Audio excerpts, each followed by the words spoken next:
હવે તો આજનો જે આપણો ટોપિક છે એમાં આપણે ખાસ કરી પ્રવેગ નામની જે ભૌતિક રાશિ છે એની વાત કરવાની છે. અગાઉ આપણે વેગ છે એની વાત કરેલી છે.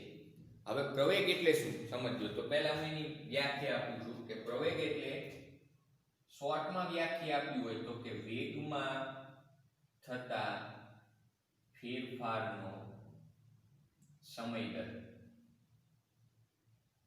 મતલબ કોઈ કાર છે ગતિ કરે છે તો એનો પ્રવેગ વિશે આપણે વાત કરવી છે તો ઈ કારના એકમ સમયમાં ઈ કારના વેગમાં થતો જે ફેરફાર છે એટલે કે વેગમાં થતા ફેરફારનો સમય દર છે એને પ્રવેગ તરીકે ઓળખવામાં આવે. અને જે પ્રવેગ છે એનો જે SI એકમ હોય મિત્રો, SI એકમ એ શું હોય તો કે એનો SI એકમ હશે મીટર પ્રતિ સેકન્ડ સ્ક્વેર. આ યાદ રાખજો આપણે. હવે જો આપણે પ્રવેગની ચર્ચા કરવી છે કે કોઈ પણ પદાર્થ છે એનો પ્રવેગ એટલે શું તો કે ઈ પદાર્થ જ્યારે ગતિ કરે છે તો ત્યારે એનું સ્થાન છે એ બદલાશે સમય સાથે. એટલે એ પદાર્થ છે એના વેગ વિશે તમને માહિતી મળશે કે એ પદાર્થ કેટલી ઝડપથી ગતિ કરે છે. સમજો બરાબર. હવે આપણે એ પદાર્થનો જે ઝડપ છે પ્રવેગ એનો મતલબ શું થયો કે એ પદાર્થની ઝડપ સમય સાથે કેટલા પ્રમાણમાં બદલાય છે, એનો વેગ છે એ સમય સાથે કઈ રીતે બદલાય છે એના માટે આપણે પ્રવેગ નામની જે ભૌતિક રાશિ છે એને વ્યાખ્યાયિત કરવી પડે.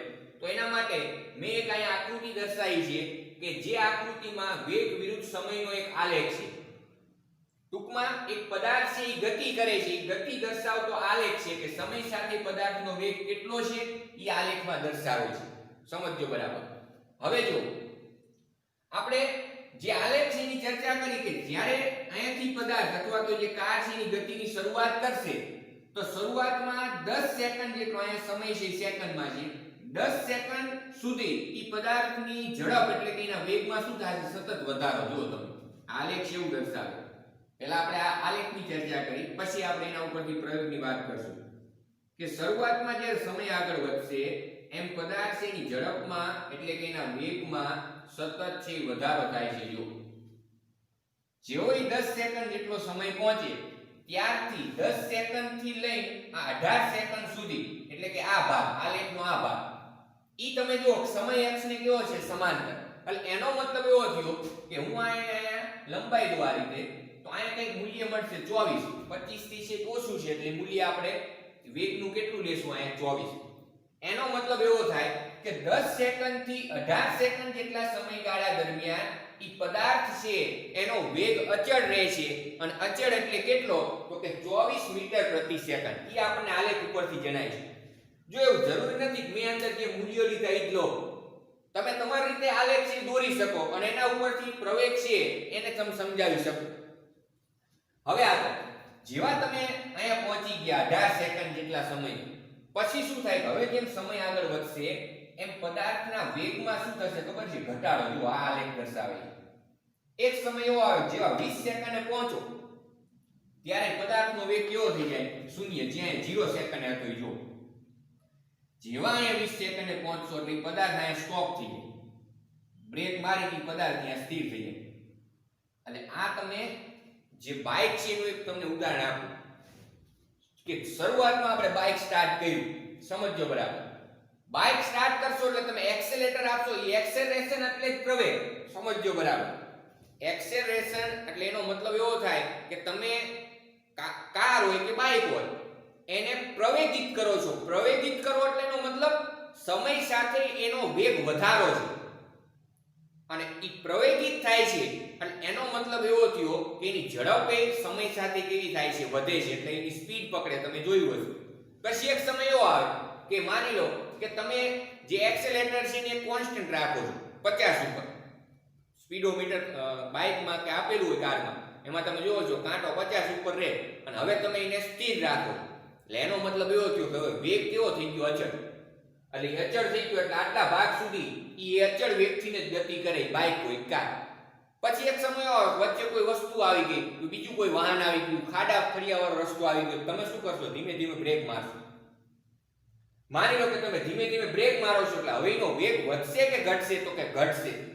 તો એવી જે ગતિ છે ને એને પ્રતિપ્રવેગી ગતિ કહેવાય. શું કહેવાય? પ્રતિપ્રવેગી. જો પ્રવેગી અને પ્રતિપ્રવેગિક, આ બે શબ્દ છે અલગ અલગ છે, સમજો ખાસ.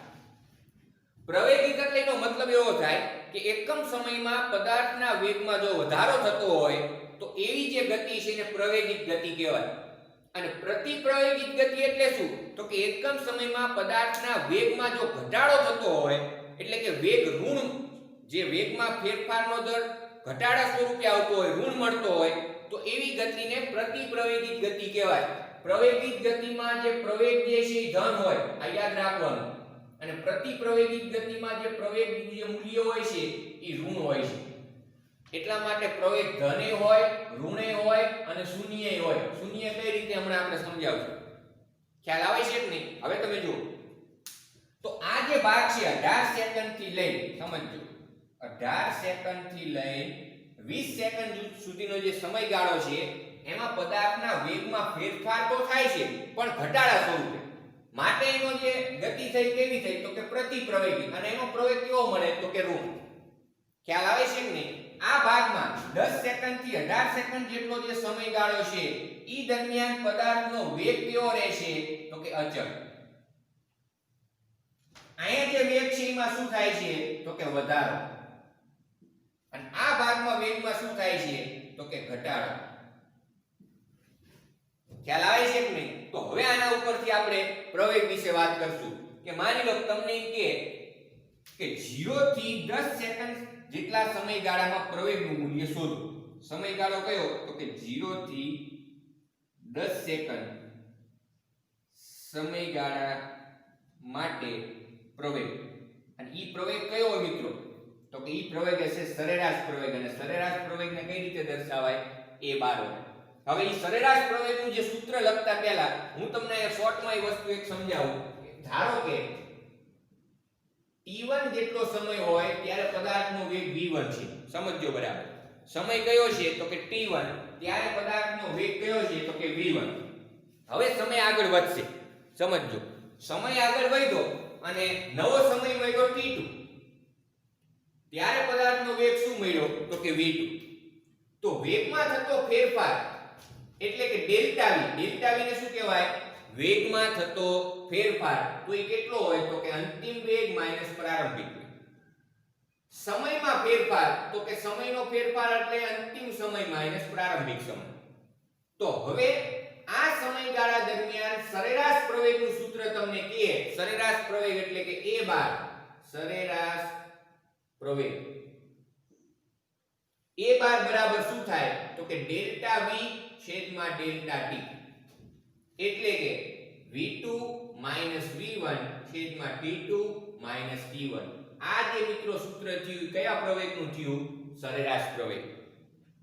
સરેરાશ પ્રવેગ છે એના ઉપરથી તમને પદાર્થ વિશે અથવા તો ગતિ કરતી વસ્તુ વિશે શેની માહિતી મળે? તો કે સરેરાશ પ્રવેગ ઉપરથી આપણને એટલી જ ખબર પડે કે આટલા સમયગાળા દરમિયાન પદાર્થની ઝડપ છે ઈ આટલી હતી. સમજજો. સરેરાશ પ્રવેગ છે એવું દર્શાવે છે કે આપેલ સમયગાળા દરમિયાન પદાર્થના વેગમાં થતો ફેરફાર અથવા તો પદાર્થનો જે વેગ છે ઈ એવરેજ એનું મૂલ્ય છે આટલું હતું. પણ તમને હવે હું એમ કહું કે t બરાબર એમ કહું કે 12 સેકન્ડ અથવા તો 6 સેકન્ડે પદાર્થનો પ્રવેગ કેટલો હતો? t બરાબર 6 સેકન્ડે પદાર્થનો પ્રવેગ કેટલો હતો? તો ઈ પ્રવેગને કહેવાય તાત્કાલિક અથવા તો તાત્ક્ષણિક પ્રવેગ. જેમ આપણે સરેરાશ વેગ ભણ્યા હતા એના ઉપરથી તાત્ક્ષણિક વેગ ભણ્યા હતા, સેમ ઈ જ રીતે અહીંયા પ્રવેગમાં પણ હોય. પહેલા આપણે કોની વાત કરી? તો કે સરેરાશ પ્રવેગની, કે જે આપેલ સમયગાળા માટે વેગમાં થતો ફેરફાર હોય. અને એના ઉપરથી જ્યારે તત્કાલીન પ્રવેગ વિશે તમારે વાત કરવી હોય તો ત્યારે તત્કાલીન પ્રવેગનું સૂત્ર આ થશે. જો અહીં જ આપણે ચર્ચા કરશું તત્કાલીન પ્રવેગ. તો તત્કાલીન પ્રવેગ માટે તત્કાલીન પ્રવેગને શેના વડે દર્શાવાય? a વડે. હવે 12 ની નિશાની નીકળી જાય અને અહીંયા આગળ લખાશે limit delta t tends to 0 delta v ના છેદમાં ડેલ્ટા t. એટલે આપણને સૂત્ર મળ્યું a બરાબર dv ના છેદમાં dt. આપણે જે તાત્ક્ષણિક વેગ વિશે વાત કરેલી છે અગાઉના લેક્ચરમાં, ઈ એકવાર લેક્ચર તમે શાંતિથી જોઈ લો. સેમ ઈ જ રીતે અહીંયા આવે કે જ્યારે તમે પદાર્થને વેગ બદલવા માટે જે સમયગાળો આપો છો એ સમયગાળો જેમ જેમ તમે શૂન્યની નજીક લેતા જાઓ, limit delta T tends to 0, તો ત્યારે તમે તાત્ક્ષણિક પ્રવેગ તરફ જતા જાવ છો. એક સમય એવો આવે કે એ સમયે તમને એ પ્રવેગ મળે. એટલે પ્રવેગનું સૂત્ર a બરાબર dv ના છેદમાં શું થાય dt. એટલે આ હકીકતમાં dv ના છેદમાં dt એટલે શું, તો હવે ખબર પડી જાવી જોઈએ. v એટલે વેગ, તો વેગનું સમયની સાપેક્ષે આ શું દર્શાવશે, વિકલન. ખ્યાલ આવે છે કે નહીં? એનો મતલબ એવો થયો કે તાત્કાલિક પ્રવેગ અથવા તો ખાલી હું પ્રવેગ શબ્દનો ઉપયોગ કરું એટલે તમારે તત્કાલીન પ્રવેગ સમજવાનો. જો બુકમાં જ્યાં ખાલી પ્રવેગ શબ્દનો ઉપયોગ થાય કે જ્યાં ખાલી વેગ શબ્દનો ઉપયોગ થાય એનો મતલબ એવો થયો કે તમને તત્કાલીન અથવા તાત્ક્ષણિક વેગ કે પ્રવેગ વિશે વાત કરે છે. બાકી આપેલ સમયગાળામાં જ્યારે વેગ એવો શબ્દ આવે અથવા તો આપેલ સમયગાળામાં પ્રવેગ એવો શબ્દ આવે એટલે એનો મતલબ એવો થયો કે કોની વાત કરે છે, તો કે સરેરાશ વેગ અથવા સરેરાશ પ્રવેગ. આ બંને વચ્ચેનો ડિફરન્સ ખાસ સમજવાનો છે. ખ્યાલ આવે છે કે નહીં? હવે આગળ તો આના ઉપરથી શોર્ટમાં એવું કહેશું કે સમયની સાપેક્ષે વેગનું જે વિકલન કરો તો તમને પ્રવેગ મળે. તો વેગ કઈ રીતે મળતો તો આપણને ખબર છે કે વેગ એટલે શું, તો કે સ્થાનનું સમયની સાપેક્ષે વિકલન. v નું સૂત્ર આગળ શું હતું, તો કે dx ના છેદમાં dt. સમજજો બરાબર. v નું સૂત્ર છે dx ના છેદમાં dt અને a નું સૂત્ર છે dv ના છેદમાં dt. આ બે વસ્તુ યાદ રાખશો. આની આગળ પણ થોડીક આપણે ચર્ચા કરશું. તો પહેલા અહીંયા આવી કે 0 થી 10 સેકન્ડ જેટલા સમયગાળા માટે હવે પ્રવેગ મેળવવો છે. 0 થી 10 સેકન્ડ જેટલો સમયગાળો છે એમાં આપણે પ્રવેગ છે મેળવવો છે, તો ઈ પ્રવેગ હશે સરેરાશ. એટલે એને આપણે a બાર કીધું. a બરાબર શું થાય સમજજો બરાબર. તો એના માટે મૂળભૂત આ સૂત્રનો ઉપયોગ કરવાનો, v2 v1 છેદમાં t2 t1. અંતિમ વેગ માઈનસ પ્રારંભિક વેગ છેદમાં અંતિમ સમય માઈનસ પ્રારંભિક સમય. તો તમે જુઓ કે 0 થી 10 સેકન્ડ જેટલો સમયગાળો છે એમાં આ પ્રારંભિક વેગ કહેવાય અને જેવો એ કાર કે પદાર્થ અહીંયા પહોંચશે ત્યારે અંતિમ વેગ કહેવાય. તો પહેલા જે અંશમાં છે અંતિમ વેગ લખશું. અંતિમ વેગ કેટલો છે, તો કે 24 માઈનસ પ્રારંભિક વેગ કેટલો v1 0, t2 t1. t2 એટલે 10 અને t1 એટલે 0.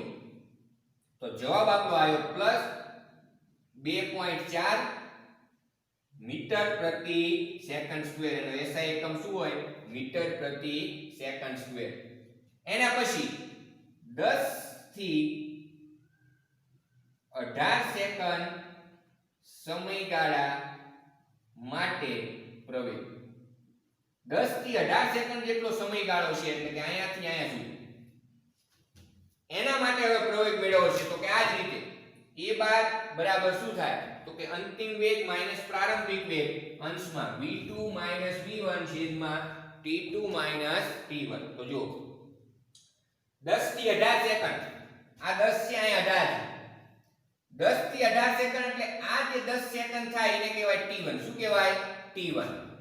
t2 કેટલા થાય, તો કે 18. t2 એ જે વેગ હોય એને કહેવાય v2 અને t1 એ જે વેગ હોય એને કહેવાય t1. સિમ્પલ. એટલે ક્યારે તમારે ભૂલ પડે નહીં. હવે અંશમાં શું લખવાનું, v2 v1 t2 t1. તો તમે જુઓ કે v2 અને v1 બે કેવા થશે, એક જ. અને કયા, તો કે 24. કારણ કે આ એક જ રેખા છે તો કે v1 અને v2 ના મૂલ્યો કેવા હશે, એક સમાન.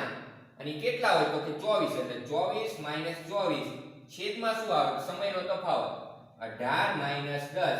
તમારો જવાબ આવશે 0 મીટર પ્રતિ સેકન્ડ સ્ક્વેર. એટલે આ સમયગાળો છે ઈ દરમિયાન તમને જે પ્રવેગ છે એ કેટલો મળ્યો, તો કે 0 મીટર પ્રતિ સેકન્ડ સ્ક્વેર. હજી આગળ 18 થી 20 સેકન્ડ જેટલા સમયગાળા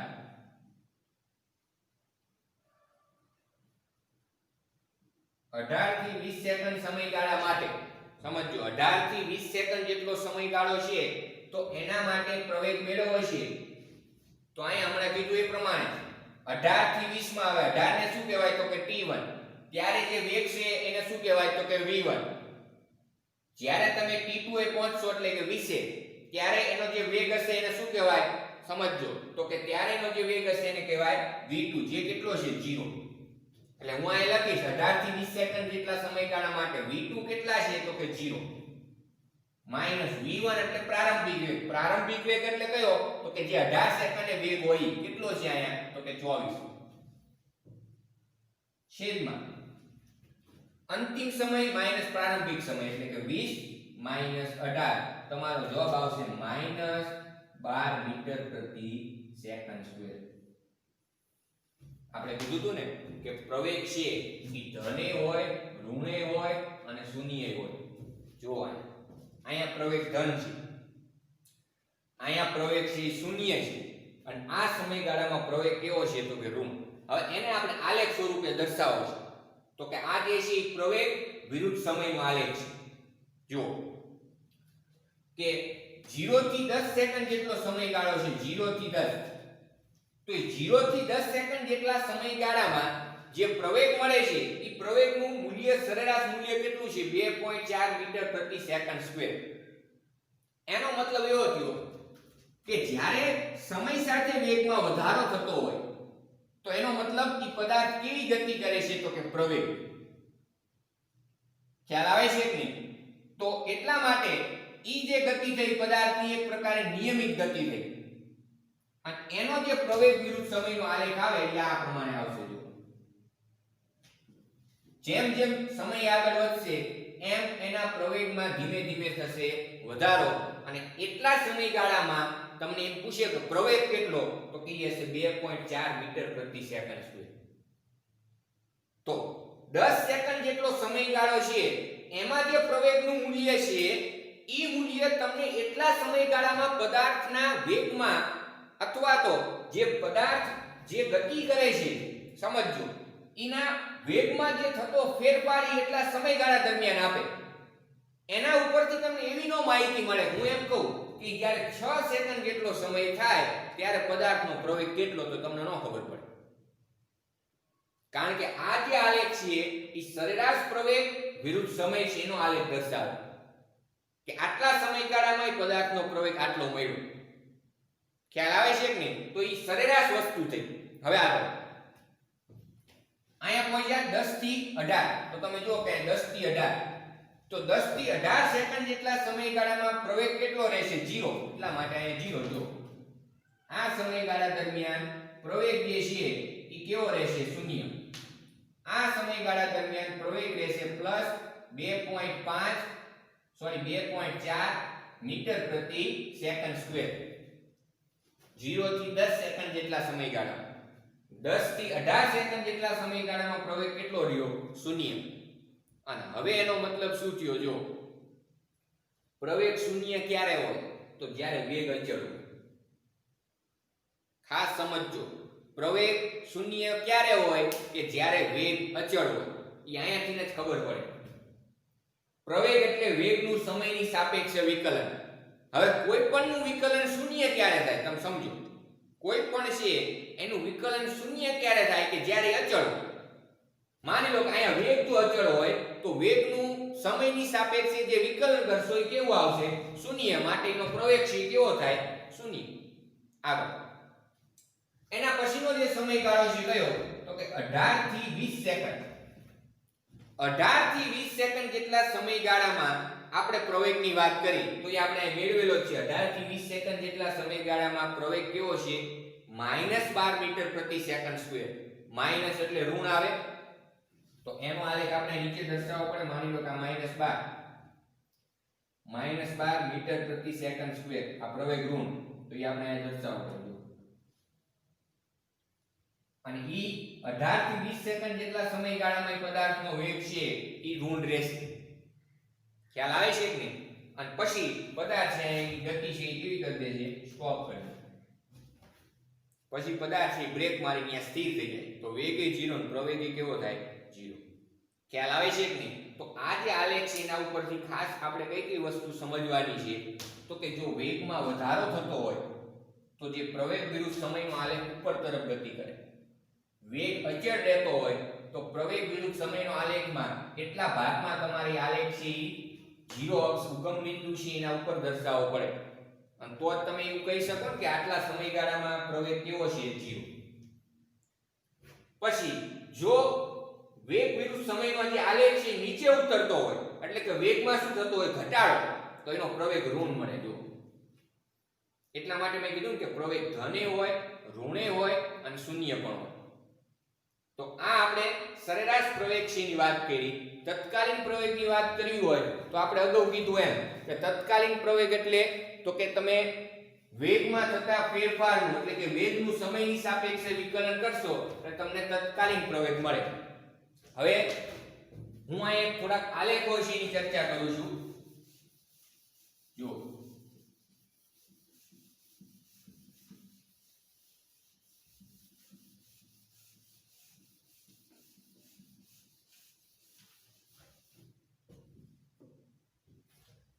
આ જે આલેખો છે એ વેગ વિરુદ્ધ પ્રવેગ વિરુદ્ધ સમયના આલેખ છે કે જે એવું દર્શાવે કે પ્રવેગ ધન ક્યારે હોય, પ્રવેગ ઋણ ક્યારે હોય અને પ્રવેગ શૂન્ય ક્યારે હોય.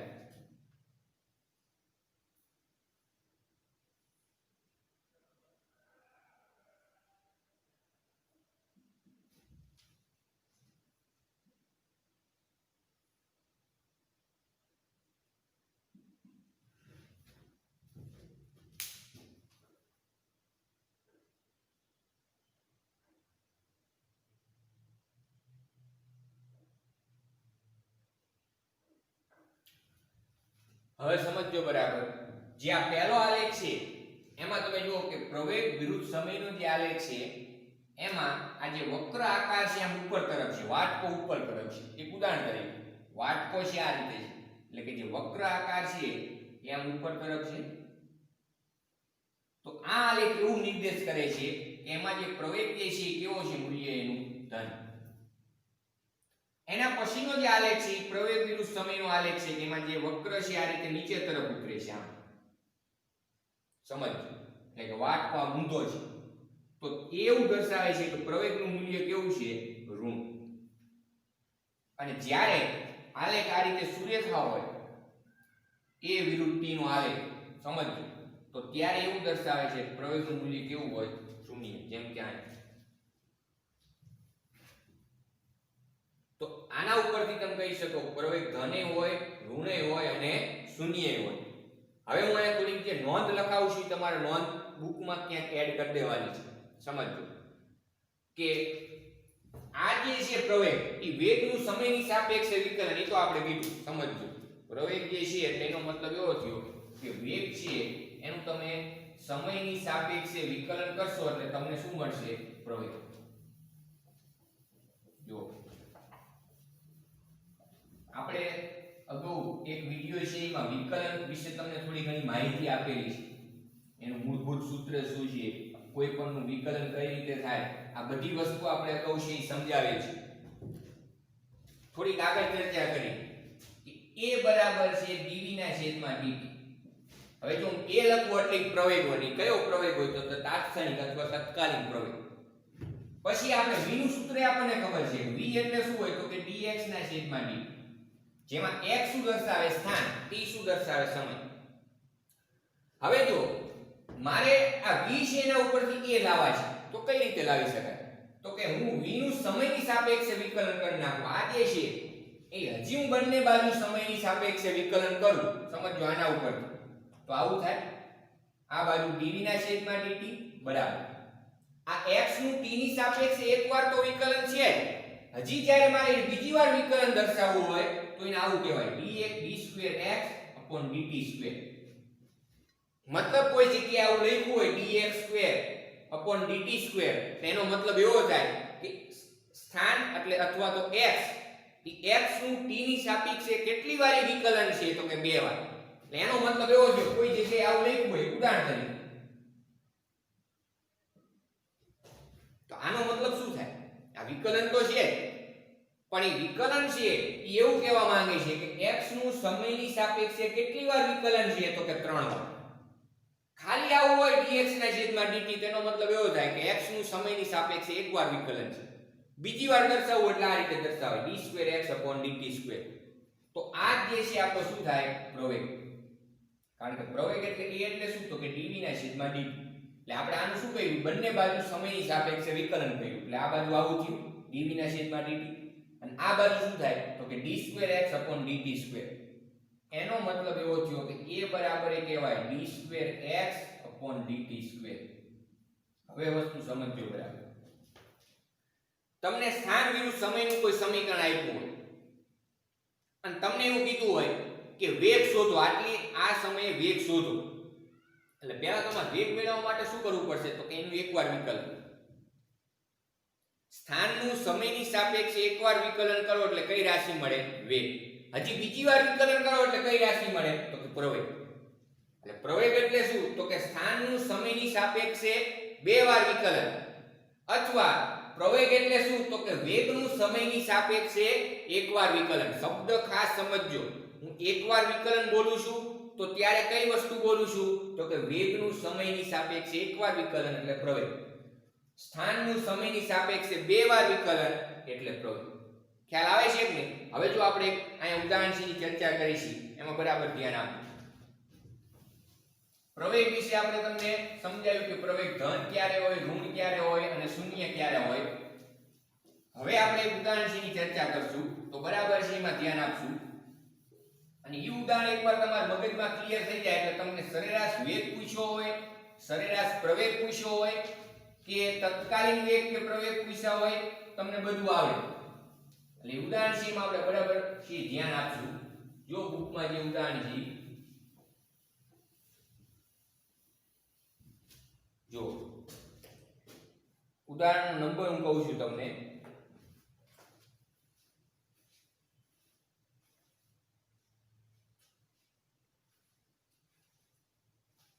ઉદાહરણ નંબર 3.2.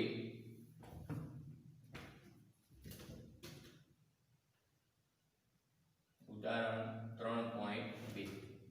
હવે જો એમાં રકમમાં શું કીધું છે તો એમાં તમને કીધું છે x અક્ષને અનુલક્ષીને ગતિ કરતા પદાર્થનું સ્થાન x બરાબર a + bt² વડે દર્શાવ્યું છે, જ્યાં a બરાબર 8.5 મીટર અને b બરાબર 2.5 મીટર પ્રતિ સેકન્ડ સ્ક્વેર અને t નું માપન સેકન્ડમાં કરેલ છે. તો t બરાબર 0 સમયે તેનો વેગ કેટલો હશે? 2 અને 4 સેકન્ડ વચ્ચે સરેરાશ વેગ છે કેટલો હશે? સમજજો. તમને શું છે એક સમીકરણ આપ્યું છે x બરાબર a + bt², જ્યાં x છે એ સ્થાન દર્શાવે છે, x છે શું છે? સ્થાન, અને t છે શું છે? સમય. x છે સ્થાન દર્શાવે છે, t છે શું છે? સમય. a અને b અચળ છે અને એની કિંમત તમને અંદર આપી દીધી છે. a ની કિંમત કેટલી છે જો તો કે a ની કિંમત તમને આપેલી છે 8.5 મીટર અને b ની કિંમત કેટલી છે તો કે જે b અચળ છે આમાં એની કિંમત છે 2.5 મીટર પ્રતિ સેકન્ડ સ્ક્વેર. તમને પહેલા એવું કીધું છે, પહેલો અંતર પ્રશ્ન છે t બરાબર 0 સેકન્ડે સમયે પદાર્થનો વેગ, એટલે આ કયો વેગ હશે તમને મગજમાં ક્લિયર થઈ જવું. t બરાબર 0 સેકન્ડ સમયે પદાર્થનો વેગ પૂછ્યો છે એટલે બરાબર each સેકન્ડે પદાર્થ કેટલો વેગ હશે ઈ તમારે કહેવાનું છે. તો ઈ કયો વેગ હોય તો કે તત્કાલીન. ખ્યાલ આવે છે કે નહીં? એટલે આપણે તત્કાલીન વેગ છે પહેલા મેળવવો છે, સમજજો. તો તત્કાલીન વેગ માટે હમણાં આપણે બે સૂત્ર લખાયા કે v નું સૂત્ર છે dx/dt અને a નું સૂત્ર છે d2x/dt².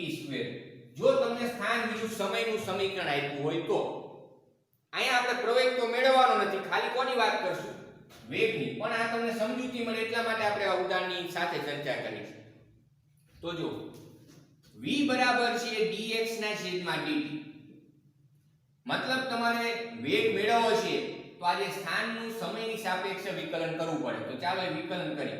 પહેલા હું સમીકરણ લખીશ. બંને બાજુ સમયની સાપેક્ષે વિકલન એટલે આ બાજુ લખાય dx/dt બરાબર આનું સમયની સાપેક્ષે વિકલન કરવું છે. a છે શું છે? અચળ. અને આપણને ખબર છે અચળ પદનું વિકલન હંમેશા કેવું થાય? શૂન્ય પ્લસ. b છે એ અચળ છે પણ એને હમણાં રાખવા ઇન્ટુ આ t² છે. હવે t² નું t ની સાપેક્ષે વિકલન કરવાનું થાય તો આપણું વિકલનનું સૂત્ર આપણને ખબર હોવી જોઈએ. આપણે આવું સૂત્ર લખાવ્યું, ઘાત આગળ ઈ ઘાતમાંથી એક ઘાત ઘટી x ની n ઘાતનું તમારે x ની સાપેક્ષે વિકલન કરવું છે તો ઘાત આગળ ઈ ઘાતમાંથી એક ઘટાડ દેવાનું. પણ ખાસ વસ્તુ મિત્રો યાદ રાખવાનું કે અહીંયા x ની n ઘાતનું x ની સાપેક્ષે વિકલન છે. સમજજો. તો અહીંયા t² નું t ની સાપેક્ષે વિકલન શું થાય તો કે 2 છે આંકડા ઉતારે અને t ની જે બે ઘાત છે એમાંથી એક ઘાત ઘટી જાય એટલે એક રહે. તો આનો જવાબ કેટલો આવશે તો કે 2b * t. આમાં આપણે કિંમત મૂકી દઈશું કે dx / dt બરાબર 2b * t. આ તમને શું મળ્યું તો કે વેગ. એટલે આ વેગનું સમીકરણ મળ્યું 2b * t. હવે તમને કોઈ પણ સમયે વેગ કીધો હોય સમજજો કયા સમયે કીધો છે t બરાબર 0 સેકન્ડે વેગ કીધો છે કંઈ નહીં કરવાનું આ t બરાબર 0 મૂકી દો. t બરાબર 0 સેકન્ડે સમયે વેગ તો v બરાબર શું મળશે 0 મીટર પ્રતિ સેકન્ડ.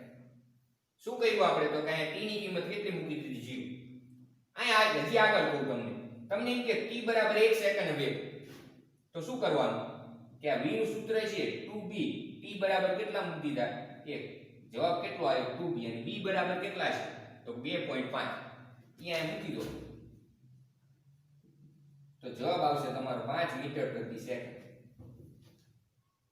તો આ જે t બરાબર 1 સેકન્ડે જે વેગ થયો એ કયો વેગ થયો તો કે તત્કાલીન વેગ. એટલે તમારે યાદ રાખવાનું કે જ્યારે તત્કાલીન વેગ શબ્દનો ઉપયોગ થયો હોય અથવા તો એવો ક્યાંય રકમમાં તત્કાલીન વેગનો શબ્દનો ઉપયોગ ન થયો હોય તો તમને ખબર કઈ રીતે પડે કે તમારે કયો વેગ મેળવવાનો તત્કાલીન કે સરેરાશ. તો ત્યારે ખાસ યાદ રાખવાનું કે જ્યારે આ શબ્દનો ઉપયોગ કરે કે t બરાબર આટલા સેકન્ડ અથવા તો આટલા સમયે પદાર્થનો વેગ શોધો એટલે તત્કાલીન હોય. એ વેગવાળા દાખલા હોય કે પ્રવેગવાળા. બીજો અંદર દાખલો તમને એવો કીધો છે કે t બરાબર 2 સેકન્ડ થી 4 સેકન્ડ જેટલા સમયગાળામાં પદાર્થનો વેગ. તો હવે તમને ખબર પડી જાય કે હોશિયાર વિદ્યાર્થીઓને લાઈટ થઈ જાય કે આ જે t બરાબર 2 થી 4 સેકન્ડ જેટલો જે સમયગાળો છે એમાં તમને વેગ કીધો છે એટલે કયો વેગ હોય તો કે સરેરાશ.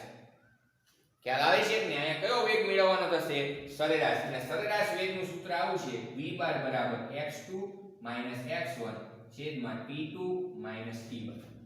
જ્યારે v બાર લખવું એટલે આ સરેરાશ વેગ થયો અને સરેરાશ વેગ માટે રકમમાં તમને એક નિશ્ચિત સમયગાળો આપેલો હોય આટલા સેકન્ડ થી આટલા સેકન્ડ. પણ તમને જ્યારે એવો શબ્દનો ઉપયોગ કરે કે આ જ સેકન્ડે વેગ શોધો એટલે તત્કાલ. જેમ કે t બરાબર 0 સેકન્ડે જ વેગ કેટલો t બરાબર 1 સેકન્ડે જ વેગ કેટલો તો એ તત્કાલીન. તમને આ એવો શબ્દનો ઉપયોગ કર્યો t બરાબર 2 સેકન્ડે વેગ કેટલો તો એ તત્કાલીન. પણ એવું કીધું છે 2 થી 5 2 થી 4 સેકન્ડ આ સમયગાળામાં વેગ કેટલો તો એ કયો હશે તો કે પદાર્થનો કયો વેગ તો કે સરેરાશ વેગ. ખ્યાલ આવે છે કે નહીં? હવે જો તો એના માટે એકદમ સિમ્પલ છે. જો આપણા માટે 2 સેકન્ડ છે t1 થાય અને 4 સેકન્ડ છે શું થશે t2. તો t1 ઉપરથી x1 મળે અને t2 ઉપરથી શું મળે પદાર્થનું અંતિમ સ્થાન x2. પ્રશ્ન થાય કે x1 ને x2 કઈ રીતે મેળવવાના? એ એકદમ સરળ છે. જો આપણી પાસે x નું શું સૂત્ર છે a + bt². સિમ્પલ. હવે મારે અહીંયા હું x1 લખું છું તો અહીંયા શું લખવાના t1. t1 ની કિંમત કેટલી મૂકવાની તો કે 2 સેકન્ડ. આમાં મૂકો તો x1 બરાબર a એટલે કેટલા છે તો કે 8.5 વત્તા 2.5 ગુણ્યા t1 નો સ્ક્વેર છે એટલે આ 2 છે એનો સ્ક્વેર એટલે આ તમને x1 મળે. એ હું અહીં લખી નાખું છું. ચાલો પછી લખશું. ઈ જ રીતે x2 કઈ રીતે મળે તો કે a + b2². ચાલો a ની કિંમત 8.5 + b t2 ની કિંમત કેટલી તો કે 4 અહીં મૂકી દો એનો સ્ક્વેર તો અહીંયા થશે 8.5 + 2.5 ગુણ્યા 4 એનો સ્ક્વેર. આ તમને શું મળ્યા x2. તો અહીંયા આપણે કિંમત મૂકશું.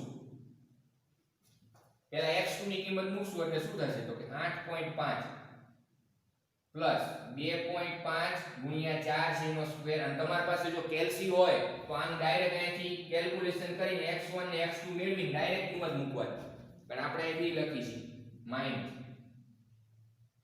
-8.5 પ્લસ સોરી અહીં માઈનસ થઈ જાય કારણ કે અહીં માઈનસ નિશાની છે ને એટલે આ નિશાની બદલી જશે 2.5 ગુણ્યા 2 છે એનો વર્ગ છેદમાં શું થશે t2 t1 એટલે 4 2 તો અહીં તમે જોઈ શકો છો કે 8.5 ગયા બરાબર 2.5 ગુણ્યા 4 એનો વર્ગ માઈનસ 2.5 ગુણ્યા 2 એનો વર્ગ છેદમાં શું થાય તો કે 4 માંથી 2 જાય એટલે 2 રહે બરાબર આમાંથી કોમન શું નીકળે તો કે 2.5 કૌંસમાં શું રહે તો કે 16 4 નો વર્ગ કેટલો તો કે 16 માઈનસ 2 નો વર્ગ કેટલો તો કે 4 છેદમાં અહીંયા 2 બરાબર 2.5 16 માંથી 4 જાય એટલે 12 12 ના છેદમાં 2 6 દુને 12 2.5 ગુણ્યા 6 કરશો સમજજો એટલે તમારો જવાબ આવશે 15 મીટર પ્રતિ સેકન્ડ તો આ તમને જે વેગ મળ્યો v12 બરાબર 15 મીટર પ્રતિ સેકન્ડ ઈ કયો વેગ તો કે ઈ સરેરાશ વેગ ખ્યાલ આવે છે કે નહીં અને આ તમને જે વેગ મળ્યો 0 મીટર પ્રતિ સેકન્ડ ઈ કયો વેગ તો કે તત્કાલીન વેગ ઈ કયા સમયે તો કે આ સમય ખ્યાલ આવે છે કે નહીં તો ઈ તત્કાલીન વેગ અને સરેરાશ વેગ આ બંને વસ્તુ અલગ અલગ છે સરેરાશ વેગ ઉપરથી આપેલ સમયગાળામાં પદાર્થ કેટલી ઝડપથી ગતિ કરે છે એની માહિતી મળે સમજજો સરેરાશ વેગ ઉપરથી આપેલ સમયગાળામાં પદાર્થ કેટલી ઝડપથી ગતિ કરશે એની માહિતી મળે અને જે તત્કાલીન વેગ છે એના ઉપરથી આ સમયે પદાર્થની ઝડપ કેટલી એની માહિતી મળે બીજી એક વસ્તુ કે અમુક જગ્યાએ જો તમને આ શબ્દનો ઉપયોગ ન કર્યો હોય કે t બરાબર 0 સેકન્ડ સમયે પદાર્થનો વેગ શોધો તો અહીંયા તમને એવું કે પદાર્થનો પ્રારંભિક વેગ શોધો સમજજો જ્યારે રકમમાં પ્રારંભિક શબ્દનો ઉપયોગ થાય ત્યારે સમય હંમેશા t બરાબર 0 સેકન્ડ લેવી